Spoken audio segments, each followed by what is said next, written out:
नमस्कार साथियों, आप सभी का यूनिक क्लास में एक बार फिर से स्वागत है। पिछली कक्षा में हमने मिक्सचर एंड एलिगेशन की न्यू टाइप के बारे में डिस्कशन किया था, जिसके में बर्तन की मात्रा भी दे रखी थी और एक बर्तन से दूसरे बर्तन में मिला के मिक्सचर किया जाता है उस आधार पर। आज वहां पर तो सेम मात्रा मिली थी। अगर डिफरेंस मात्रा क्वेश्चन में मिल जाए, एक बर्तन की मात्रा तो मान लो घंटों, एक बर्तन का घंटों तो मिल जाए एक का, दूसरे बर्तन का मिल जाए तीन का, तो कैसे निकालेंगे आओ सीखते हैं। पहले क्वेश्चन की ओर बढ़ते हैं। एक बर्तन में दूध व पानी का अनुपात कितना भैया जी? 3:1। मतलब पहले बर्तन के अनुसार हमारा 3:5। और दूसरे बर्तन में दूध व पानी का अनुपात कितना है? 5:3। तो दूसरे बर्तन में कितना है? 5:3। जितना क्वेश्चन पढ़े उतना लिखो। फिर दोनों बर्तनों की मात्रा, मतलब दोनों बर्तनों में कितना आ सकता है, कितनी क्वांटिटी आ सकती है, उनका रेशियो अनुपात दे रखा है भैया जी। मात्राओं का अनुपात है 1:3। मतलब इसकी तो 3 का घन, तो इसमें ज्यादा होगा जिसमें कम होगा, इस हिसाब से। तो अब बताना दो इस प्रकार से नए मिश्रण में दोनों को मिलाने के बाद जो मिश्रण बनेगा उसमें हमारा दूध व पानी का अनुपात कितना आएगा। मतलब ये बताना भैया जी, पहले और दूसरे में मिला के हमारे पास कितना बनेगा, ये बताना है। अब इसको निकालो। सबसे पहले इन दोनों का कितना आएगा? 8 बराबर आगे सेम। तो इस 21 के साथ मल्टीप्लाई कराओगे तो 21 के साथ मल्टीप्लाई, 21 के साथ मल्टीप्लाई। जब ये 3 बचा हुआ है, ये 3 दोनों के साथ मल्टीप्लाई होगा, 3 इसके साथ भी और 3 इसके साथ भी। तो अब जोड़ दो, कितना बन गया? 3 तो ऊपर है और 5 ये 15, 15 3 18 तो ये आ गया। अच्छा भैया जी, 5 तो नुगानू है और 3 तिया 9, 9 और 5 14। ये हमारा, इसको अब काटोगे कितना बन गया? 9 और 7, 9:7 में हमारा आंसर बनेगा इस क्वेश्चन का। एग्जाम में इस टाइप का क्वेश्चन पूछा जाए, मान लो अगर दोनों का अनुपात, एक का अनुपात के बाद सम हमारा सेम आता था, दूसरे का सम सेम आता, परंतु सेम सम ना अगर डिफरेंस आए तो उसको कैसे सोल्व करोगे आओ सीखते हैं। एक बर्तन में दूध व पानी का अनुपात 3:5 है, तो दूसरे बर्तन में पहले बर्तन के अनुसार कितना हमारा? 3:5। तो इन दोनों का सम था 8। अच्छा भैया जी, दूसरे बर्तन में 7:3, तो हमारे दूसरे बर्तन में 7:3। तो इन दोनों का जोड़ आ गया 10। पहले क्वेश्चन में तो हमारा सेम आता था तो हम सेम लिख देते थे। अब इसके क्वेश्चन के अनुसार हमारी मात्राएं दे रखी है भैया जी। इसकी मात्रा तो 2 दे दी, इसकी मात्रा 3, मतलब इसका तो 3 घंटों, मतलब इसमें 3 घंटों तक आ सकता, इसमें 2 घंटों तक आ सकता, इस टाइप से। तो इसको सोल्व कैसे करोगे? ये नहीं कि इसको 2 से गुणा कर दिया और इसको 3 से गुणा कर दिया, और इसके अनुसार हमने बताना क्या है, एक बर्तन और 2 बर्तनों को मिला के जो नया मिक्सर बनेगा उसमें दूध और पानी की मात्रा कितनी होगी। ये नहीं है कि आप इसकी 2 से मल्टीप्लाई, इसकी 3 से मल्टीप्लाई करके जोड़ कर दो, नहीं। इन दोनों को पहले बराबर करना होता है। यदि इक्वल नहीं है, बराबर नहीं है, तो आप बराबर करोगे एलसीएम लेके। तो इन दोनों को पहले बराबर करोगे, कितना आ गया? 40 एलसीएम आ गया। तो इसको कितने से? 5 और ये 4।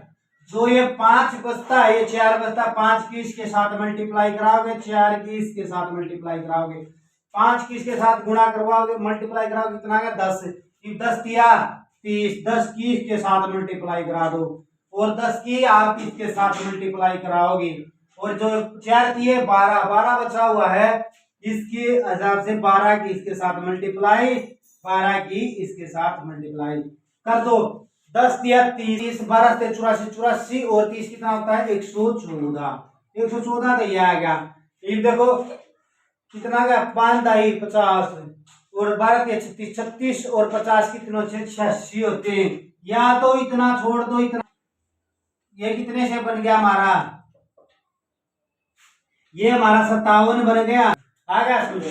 नेक्स्ट की ओर करते हैं। एक बर्तन में दूध और पानी का अनुपात कितना दे रहा है? पहले वाले बर्तन के अनुसार 4:3, तो इन दोनों का जोड़ 7 बन गया अनुपात में। दूसरे बर्तन में कितना दे रहा है अनुपात? 2:7, तो दूसरे बर्तन के अनुसार हमारा कितना दे रहा है? क्या? 2:7। इनका जोड़ 9 हो गया। आगे बर्तन की मात्रा बताने, बर्तन का घनत्व दे रखा है, बर्तन में इतना आ सकता है आपका मिक्सर, दूध और पानी का मिश्रण इतना आ सकता है अनुपात 3, इतना मास्क है। तो इसको सोल्व कैसे करोगे? सबसे पहले इन दोनों का एलसीएम लोगे। इन दोनों का एलसीएम कितना? 9 से 63। इन दोनों की गुणा करोगे तो कितना आएगा? ऊपर तो कितना आएगा? ऊपर आएगा 9, नीचे आएगा 7। जो ये 9 आ रहा है इसके साथ मल्टीप्लाई करा दोगे, इसके साथ मल्टीप्लाई करा दोगे। 9 चौक 36, 36 की और 4 की, 36 की 4 की, 36 की 3 की, अच्छा 7 या 21 की और 21 की के साथ सेम मल्टीप्लाई करानी है भैया जी। जो यहाँ पे बनेगा वही मल्टीप्लाई यहाँ पे कराओगे। अब बताना क्या है? बर्तन 1 और बर्तन 2 का अनुपात बताना मिलाने के बाद। 36 की और 4 की गुणा करोगे कितना आ गया? 144। कितना बन गया? आप 144 लिख सकते हो।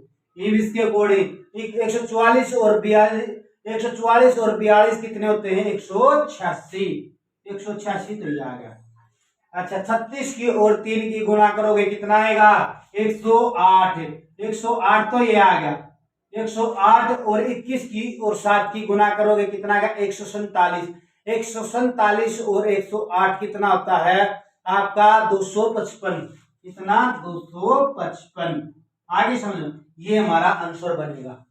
किस टाइप के क्वेश्चन? न्यू टाइप के। किस टाइप के है? एक बर्तन में दूध व पानी का अनुपात दे रखा भैया जी आपका 4:5 एंड दूसरे बर्तन के अनुसार हमारा दूध व पानी का अनुपात कितना दे रखा है हमारा दूसरे बर्तन में? 5:1। तो हमने ये बताना भाई दोनों को किस अनुपात में मिलाएं, दोनों की मात्राओं को किस अनुपात में मिलाएं कि हमारे पास जो शेष फल बचे, क्या दोनों का दोनों मिलाने के बाद हमारे पास शेष फल बचे 5:4 बच जाए। यहाँ पे नहीं पता कितना आएगा, इन दोनों की मात्राओं का अनुपात निकालना हमने कितना बनेगा। हमारे पास टोटल बनता बाद में, दोनों मिलाने के बाद हमारे पास ये अनुपात बनता।